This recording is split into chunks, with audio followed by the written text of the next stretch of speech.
Writer పద్మభూషణం సినిమాని మనందరికీ అందించిన డైరెక్టర్ ఆయన. అందరికీ నమస్తే అండి. ఫ్యూ మంత్స్ బ్యాక్ సుహాసన కాల్ చేసి సినిమా చేద్దాంరా, ఆయనకి తెలుసు కథ ఇది ఎప్పటి నుంచో ఉంది, అది ఏమైంది కదా, అదేమన్నా చేద్దామా అది అని చెప్పి అడిగారనమాట.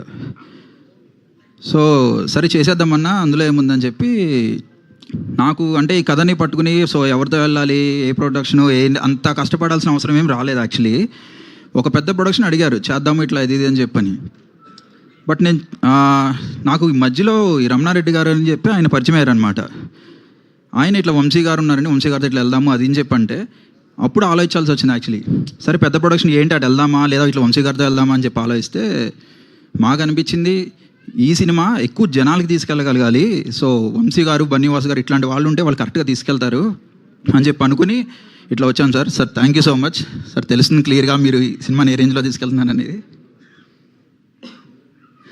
అండ్ సుహాసన్ నాకు 2 days బ్యాక్ కాల్ చేసి సినిమా చూసిన తర్వాత థ్యాంక్స్ రా అని చెప్పి కాల్ చేసి థ్యాంక్స్ అని చెప్తున్నాడు అనమాట.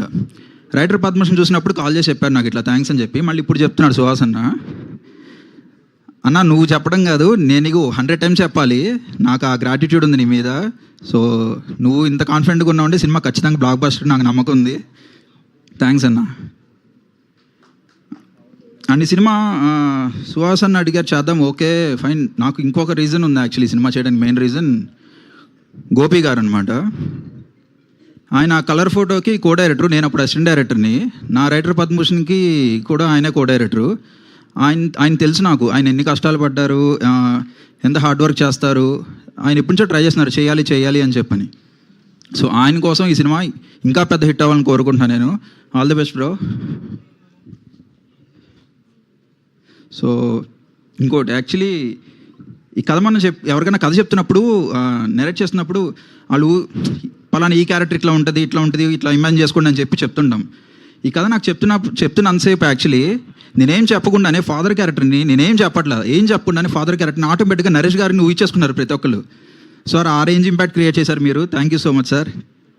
అండ్ ప్రొడ్యూసర్ నరేంద్ర గారు, ఆయన స్టార్టింగ్ కలిసినప్పుడు ఆయన ఒకటే అన్నారు, సార్ డబ్బులు ఇవన్నీ కాదు సార్, బ్యానర్ నిలబడాలి, మంచి సినిమా తీయాలి సార్ అని చెప్పి అన్నారు. సార్ మీరు అట్లానే ఉండండి, all the best sir, hit కొట్టబోతున్నారు. థ్యాంక్ యూ అండి. నేను సినిమాకి పనిచేసిన ప్రతి ఒక్కరికి thank you so much. Thank you Prashanth garu, thank you so much. So మంచి కంటెంట్ ఉన్నప్పుడు దాన్ని చాలా చక్కగా టేక్ ఆఫ్